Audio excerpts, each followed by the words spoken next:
कि आप साथ में इसमें बगैर खोले आप जो है ना कलर चेक कर सकती हैं। राइट, अब ये मेरा फ्रंट एरिया है, यहाँ से पहला स्टेप मैं इसको ऑफ करूँगी। ठीक है, उसके बाद नेक्स्ट स्टेप मैं लूँगी, ये भी मैं स्लाइसिस में ही आपको करके दिखाऊंगी। इस पे आपकी बहुत अच्छी लुक आती है। इस तरह जिस तरह मैं कर रही हूँ, इससे बहुत जल्दी आपका जो वर्क हो जाता है और आपके हेयर जो है ना डैमेज से बच जाते हैं। और जैसे बहुत सारी जो ब्यूटिशियन है या स्टूडेंट हैं या जो वर्क करती हैं, वो पहले करती हैं फुल हेयर डाई करती हैं।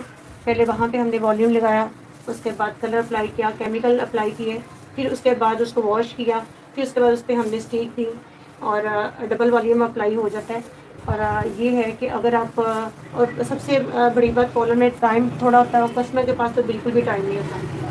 ठीक है, हर क्लाइंट को ये होता है कि हमें जल्दी फारिग किया जाए। इसका यही हाल है कि हम जब स्टीक पे दूसरा